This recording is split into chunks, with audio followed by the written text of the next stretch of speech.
آج سب سے زیادہ اگر کسی کو خطرہ ہے وہ ہمارے جوانوں کو خطرہ ہے۔ معصومین نے یہ جتنے شہداء کے میں نام لے رہا ہوں وہ کلا اہل بیت علیہ السلام 80% آف دیم کیا ہیں؟ یہ جوان ہیں۔ آج دشمن جوانوں کے ایمان کو تباہ کرنا چاہتا ہے۔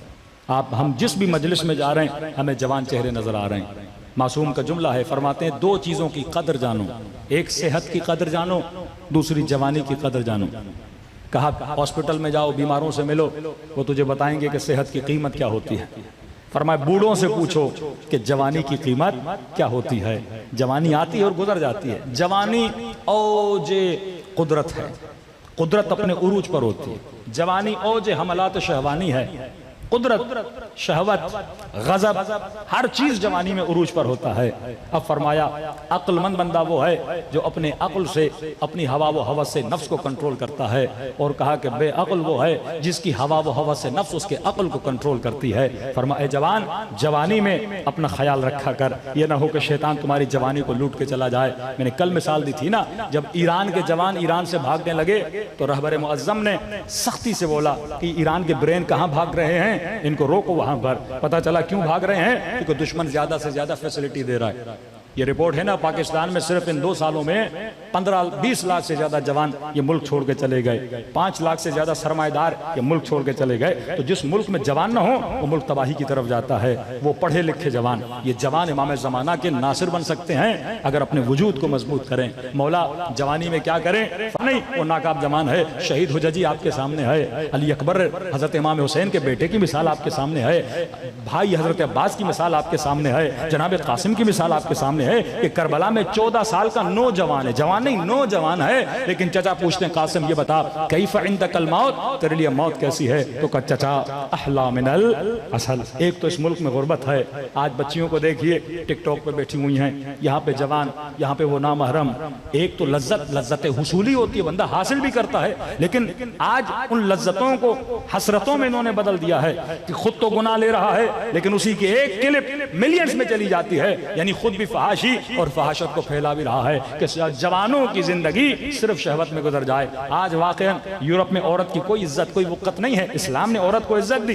فرمایا مرد اگر اسے حاصل کرنا چاہتا ہے، مرد اس کو عزت سے اپنے گھر میں لائے گا بٹھائے گا، لیکن آپ چلے جائیے شراب پی کے کلبوں سے نکلتے ہیں، کوئی عزت نہیں، عورت سستی ہو چکی، ٹیشو پیپر کی طرح یوز کیا جاتا ہے، وہ فری میں اپنے جسم کو دکھاتی رہتی ہے۔ اسلام نے ہر چیز کی عزت بنائی ہے۔ فرمایا اگر کسی کو دیکھو پہلے نگاہ انسانی سے دیکھو، بعد میں نگاہ شہوانی ہے، لیکن آج انسان کو صرف شہوت کا آلہ کار بنا دیا گیا ہے۔ اسلام عزت کا دین تھا، اسلام وقار کا دین تھا، اسلام جوان کو ڈائریکشن دکھانے کے لیے آیا، اور الحمدللہ امام حسین کی برکت ہے کہ اتنے جوان فرش عزائے حسین ابن علی پر بیٹھے ہیں۔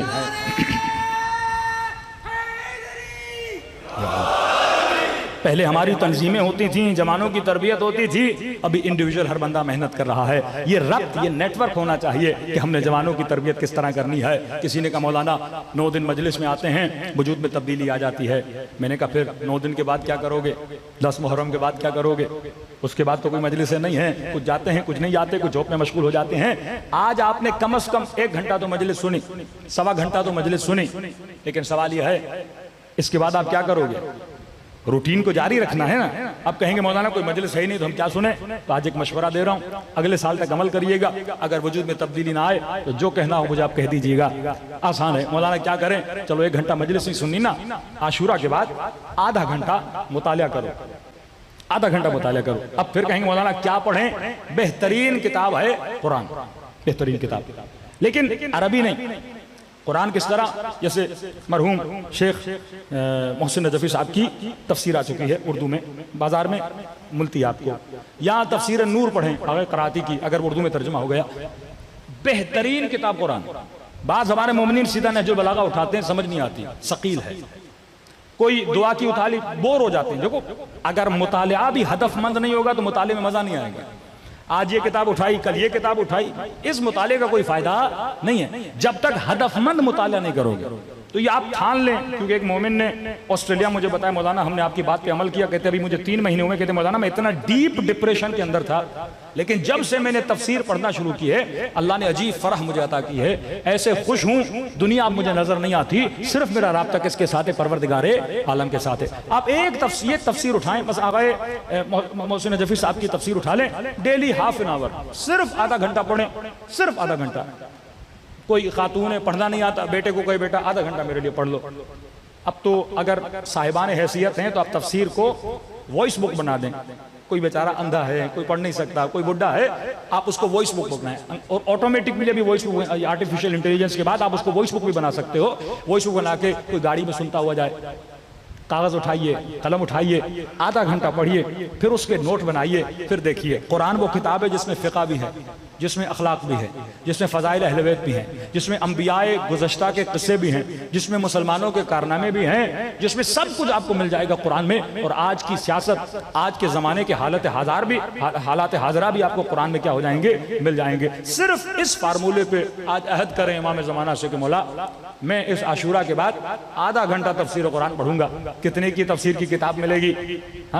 1500 2000 5000 خرچ کر لیں قرآن مجید کو خریدنے میں اور اس قرآن مجید کو پڑھنے میں، واللہ 1 سال آپ پڑھیے، ایک مسجد کے مولوی سے کیا 100 مولویوں سے زیادہ آپ کے پاس کیا ہوگا؟ علم آ جائے گا، اور آپ خود حقیقت کو پہچان بھی سکو گے اور صاحب بصیرت بھی بن جاؤ گے، اور کبھی بھی حقیقت کے راستے پہ چلنے میں کبھی جھجکو گے نہیں، اتنا ایمان مضبوط ہو جائے گا۔ صلوات پڑھے محمد و آل محمد پر۔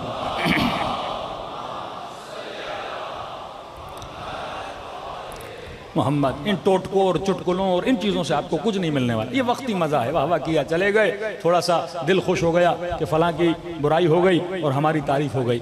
وجود کو اگر ارتقا دلانا ہے تو علم معصومین علیہ السلام کو کیا کرو؟ حاصل کرو۔ علم آتا ہے نا، انسان کے بدن کا ویٹ نہیں بڑھتا، لیکن ایمان کا ویٹ بڑھ جاتا ہے۔ برگر کھاؤ گے، کھانا کھاؤ گے، جسم بڑھے گا، علم کھاؤ گے روح کے پر بڑھیں گے۔ بندہ مر جائے سب چیز یہاں چھوڑ کے جاتا ہے، بریانی کھائی، مرغی کھائی، چرغے کھائے، بدن کو لگے بدن مٹی میں گیا، کیڑوں نے کھا لیا۔ من ثقلت موازینہ فہو فی عیشۃ راضیہ، کہا عیش کرے گا وہ بندہ آخرت میں جس کا وہاں وزن زیادہ ہوگا۔ بدن کا وزن موٹا ہو کے مرے، من ثقلت موازین، اس کے عمل کا وزن وہاں پہ کیا ہوگا؟ عیش۔ اللہ کہتا ہے عیش کرے گا، جو عیاشی یہاں کرتے ہیں نا کفار، کون سی عیاشیاں ہوتی ہیں؟ شراب کے عیش، شہوانی عیش، یہی عیش ہے نا۔ اللہ کہتا ہے یہی چیزیں میں تجھے جنت میں دوں گا۔ حوریں کس کے لیے بنائی؟ تمہارے لیے۔ باغ کس کے لیے بنائے؟ تمہارے لیے۔ شہد کی نہریں کس کے لیے بنائی؟ تمہارے لیے۔ لیکن جو صاحبان معرفت ہیں وہ تو جنت میں بھی اتنا عیش نہیں کریں گے جتنا حسین ابن علی کے چہرے کو دیکھ کے کریں گے، جتنا علی ابن ابی طالب کی محفل میں بیٹھ کے کریں گے۔ تو مرنے کے بعد بھی انسان کو محفل امیر المومنین نصیب ہوتی ہے، لیکن فرمایا من خفت موازینہ فامہ ہاویہ، وائے ہو ان پر جن کا مرنے کے بعد وزن کم ہو،